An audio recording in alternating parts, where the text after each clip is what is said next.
Fala galera, beleza? Vocês estão bom?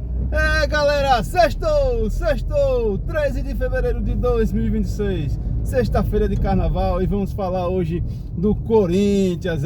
Galera, Corinthians pegou ontem o Bragantino na Neoquímica Arena e ganhou o jogo por 2-0, gols do Gabriel Paulista e Matheus Bidu, o lateral da seleção, o incriticável Matheus Bidu. Isso mesmo, de dispensado a herói e ídolo, o Matheus Bidu.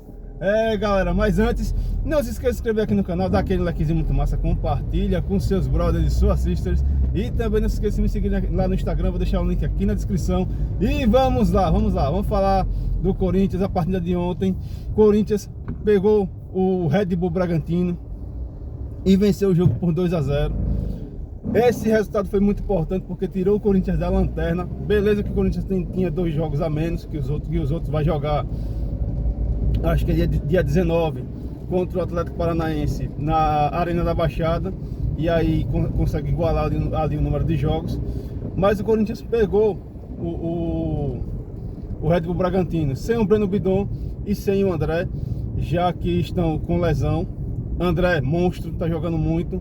E esperamos que domine ali também o meio de campo do Corinthians. Também ontem teve a estreia do Alan, sei lá, do que era do Flamengo, veio por empréstimo. Jogou bem, entrou muito bem na partida. Mas vamos falar um pouco aqui sobre como foi o jogo. O início do jogo, o Corinthians tomou um pouco de pressão do Red Bull, do Bragantino. O Bragantino conseguia pelo menos dominar as principais ações. Chegou com perigo algumas vezes, mas logo depois o Corinthians conseguiu ali ter o domínio do jogo, conseguiu dominar mais a posse de bola, criou muitas oportunidades, principalmente com o Yuri Alberto. A linha defensiva do Bragantino facilitou bastante as infiltrações do Yuri Alberto. Tiveram gols que foram perdidos, que foram gols que poderiam ter sido feitos, e esses gols poderiam ter sido feitos, mas tiveram outros lances que dá para entender o motivo de ter perdido. Mas o fato é, ontem a linha defensiva do Bragantino estava muito ruim, muito aquém do que era esperado, e isso facilitou bastante o jogo do Corinthians, principalmente ali nas infiltrações, quando o Garro e o Memphis conseguiam deixar o Yuri em condições de fazer o gol, ou até mesmo quando o Matheus Bidu passava pela lateral esquerda e conseguia ali criar boas oportunidades, tanto para ele como também para os companheiros. E Matheus Bidu, que recuperação do Matheus Bidu, tá jogando muito, tanto defensivamente como também apoiando no ataque. Conseguiu ontem recuperar algumas bolas ali que a gente pensava que, caraca, vai ser bem difícil recuperar. Ele ia no carrinho e conseguia recuperar, jogando muito, jogando fino da bola. Garro também tá voltando ali a ter um pouco mais de ritmo de jogo. Se no último jogo ele foi criticado porque perdeu aquela bola em que gerou o gol dos porcos, pelo menos nesse jogo o Garro conseguiu ali mostrar um pouco mais o ritmo de jogo. Aquele Garro voltando, na verdade, aquele Garro que todo corintiano gosta de ver, e todo corintiano quer que ele continue sendo. Memphis também jogou muito bem ontem, ótima partida do Memphis. O Carrídio, monstro. E Gabriel Paulista nem se fala. Gabriel Paulista ali com o Gustavo Henrique conseguiram ali ajustar o que estava precisando na defesa do Corinthians, um pouco mais de velocidade e um pouco mais também ali de sincronismo. Hoje a gente vê um sistema defensivo do Corinthians muito mais sólido do que víamos, por exemplo, no início do ano passado. E o Ranieri também jogando muito, God of the volância. Ranieri tá realmente ali, se encaixou bem com a camisa do Corinthians e também na posição em que ele está. Vou falar só um pouco da situação do José Martínez, porque ontem foi um dia decisivo para o José Martínez. Acho que foi um dia decisivo para o José Martínez. Teve toda aquela situação da Venezuela, dele não ter se reapresentado a tempo, alegando questão do passaporte. E por que eu vou falar isso? Porque isso também vai acabar linkando com o jogo. E ele acabou não se apresentando a tempo, demorou mais quase 2 meses para poder se reapresentar, e quando se reapresentou, acabou tendo uma lesão ali no ligamento, acho que do joelho, sei lá, um ligamento aí, um ligamento acabou rompendo. E aí começou a circular imagens dele participando de um amistoso lá na Venezuela. Um campo bem ruim. Ele estava com uma faixa na perna em que teve a lesão. E ele alega que a lesão ele começou a sentir essas dores ainda na época da final da Copa do Brasil do ano passado. Enfim, é o que ele alega. Só que o ligamento rompeu agora. E o Corinthians está puto da vida com o José Martínez, porque ele não se apresentou a tempo. Se ele se apresentasse a tempo, o ligamento poderia romper e ficar fora da temporada, mas estava, pelo menos, aqui no Corinthians se tratando. A diretoria do Corinthians, que já estava muito azoada com ele, muito puta da vida com ele, viu isso como falta de comprometimento, e realmente foi, e que ele estava querendo tirar uma com a cara do Corinthians. Quais foram as consequências? Perdeu o clima. Não tem mais clima para ele no Corinthians. Não tem condições nenhuma. Por exemplo, por muito menos, o Pato foi afastado do time. Por muito menos. Ah, deu uma cavadinha no Dida. Beleza. A gente ficou puto da vida, ficamos. Nós ficamos muito putos da vida. Mas o Pato não inventou lesão. O Pato, ele ia treinar. Ah, ele não corria muito, mas aí é o estilo do Pato. Aí também a gente não pode chegar lá e reclamar do estilo. Se nós contratamos o Pato, sabíamos que o Pato entregaria aquilo. Mas o Pato, em momento nenhum, ele deixou de treinar. Ou ele deixou de se comprometer ali ao que era mandado ele fazer. No caso do José Martínez, não existe. Não existe. Chegar a um ponto de não se reapresentar é falta de respeito. Tanto com a instituição como com os colegas de trabalho. Com todo mundo que está ali, cumprindo o seu horário. De jogador a funcionário, pô. Não é só porque é estrela, porque eu acho do time. Acho que o José Martínez era um baita de um volante. Conseguiu ali ajustar muita coisa ali no sistema defensivo do ano passado. Tinha coisas que o José Martínez fazia que eu dizia, caraca, me lembra um pouco. Não era muito óbvio, porque Ralf era o God Master da off-volância. Mas lembrava um pouco o Ralf. Ali quando ele chegava junto nos caras, batia mesmo, não tinha pena. Isso era o que o corintiano gostava. Pelo menos ele demonstrava força de vontade. Todo mundo gostava do José Martínez. Aí chega a esse ponto, aí o cara tinha realmente a torcida ali um pouco na mão, e chega a esse ponto de enrolar, enfim, falta de comprometimento, falta de compromisso. Isso pra mim é jogador amador. Isso pra mim é jogador amador. É jogador que não tem realmente ali o comprometimento com o trabalho. Se ele não tem comprometimento desse jeito, imagine com coisas mais sérias. Então, acho que vai ser o fim da linha agora para o José Martínez. Ontem saíram algumas notícias que o Corinthians e o staff do José Martínez já tinham entrado em um acordo. O Corinthians vai pagar 30% do que ele iria receber agora em 2026, parcelado em 12 vezes. Os valores de 2027 o Corinthians não vai pagar, e o Corinthians também vai pagar a cirurgia do José Martínez e vai acompanhar também o tratamento dele durante esse ano. Esse possivelmente será o acordo proposto. Por que eu estou falando possivelmente? Como não foi nada assinado, muita coisa pode acontecer até lá, mas o que saiu ontem foi isso. Já ainda ontem saiu a notícia de que o José Martínez estava fazendo um pouco de jogo duro. Mas também saiu a notícia de que o staff do José Martínez estava ajudando nessas negociações e que tinha aceitado essas condições.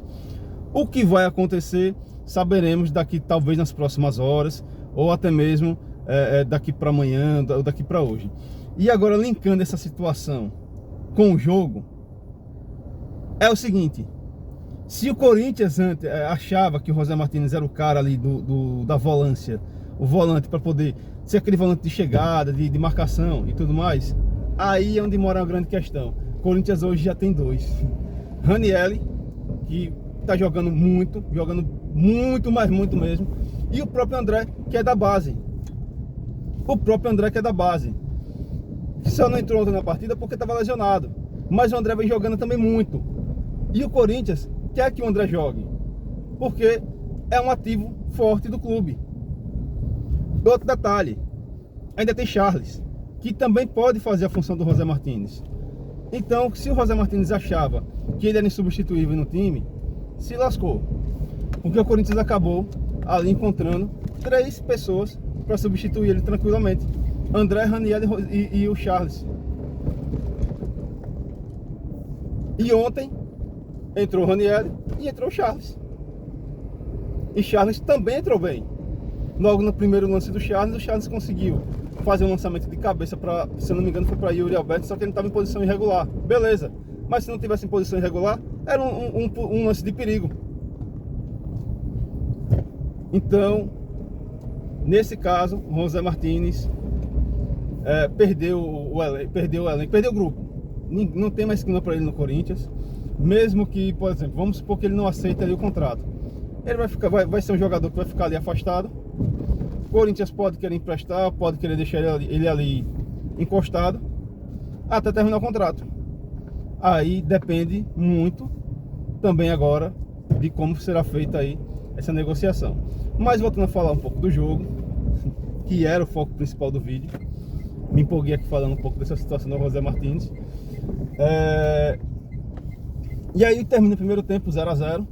Corinthians jogando bem melhor do que o Bragantino. Conseguiu ali, depois dos 25 minutos do primeiro tempo, conseguiu as principais chances. A verdade foi essa. E o Corinthians dominou o final do primeiro tempo inteiro. Aí começa o segundo tempo, Corinthians em cima do Bragantino. E logo no início do jogo teve um escanteio. Garro cruza e o Gabriel Paulista desvia de cabeça e faz 1 a 0. Baita de um golaço. Assistência do Rodrigo Garro. Gol do novo ídolo do Timão, o Gabriel Paulista. Quem sabe até futuro zagueiro da seleção. Não sei se para esse ciclo ou para o próximo, mas tá jogando muito, jogando fino da bola. Conseguiu ali ajustar muito, como eu já falei, a defesa do Corinthians, e também vem fazendo gols decisivos. Fez o primeiro gol da decisão da Supercopa. Fez agora esse gol que ajudou o Corinthians a se acalmar um pouco mais.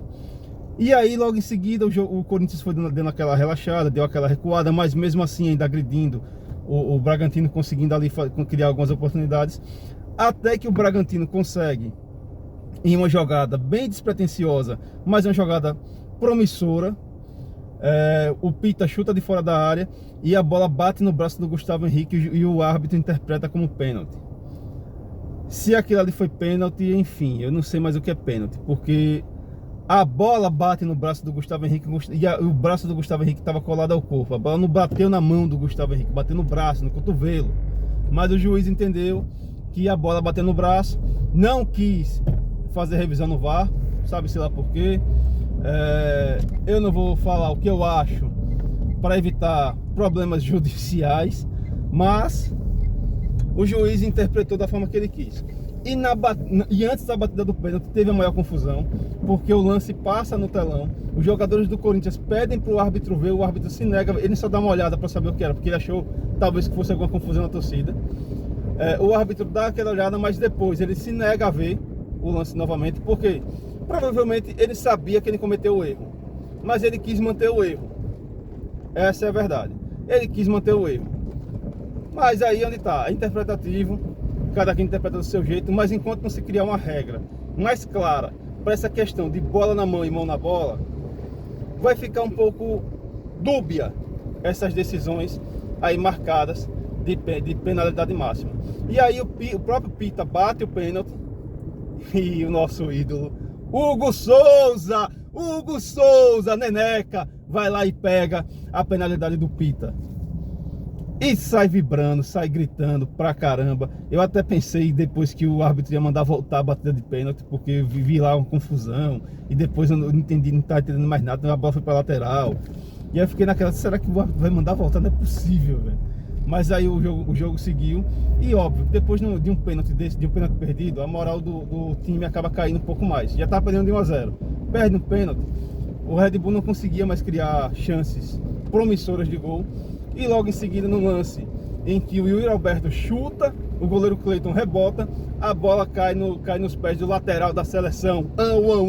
Bidu é seleção. E Bidu marca o segundo gol do Corinthians, selando aí a vitória do Timão. Depois o Corinthians se defendeu muito bem, fez algumas substituições, colocou o Vitinho quase faz um gol, o Guinegão também quase faz gol. E o Corinthians só ficou ali mantendo o placar em 2 a 0. Ainda o Red Bull tentou fazer uma gracinha, chutou ainda umas bolas, mas não com um pouco de perigo. Não transpareceu tanto perigo ao gol do Hugo Souza. Enquanto isso, o Corinthians conseguiu ali manter essa vitória, que foi muito importante nesse início do Campeonato Brasileiro. É também importante que ganhe alguns jogos fora de casa.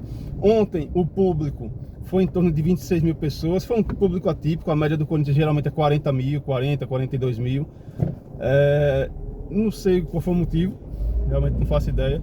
Jogo em meio de semana realmente é meio complicado, mas seguimos agora nesse Campeonato Brasileiro, pegando também agora essas Copas que o Corinthians vai disputar. Vemos que agora o Corinthians está jogando bem, que era uma coisa que não estava jogando, uma coisa que não acontecia. Até o próprio, um dos comentaristas também do Focados, um dos youtubers focados em falar do Corinthians, que eu acho que é o Kaká Catalão, ele cita que o Corinthians antes não jogava futebol e hoje joga algo parecido com futebol. Em parte eu concordo que até ano passado era uma bagunça, você não conseguia entender o que o Corinthians estava fazendo ali em campo. Mas esse ano vemos que o Corinthians realmente ali conseguiu se reorganizar melhor. Dorival está conseguindo fazer milagre, isso é fato. E esperamos que as coisas esse ano deem certo, que o Corinthians consiga disputar aí frente a frente com os principais nomes e consiga também resolver essas pendências financeiras. E é isso, galera, espero que tenham gostado do vídeo e é nóis!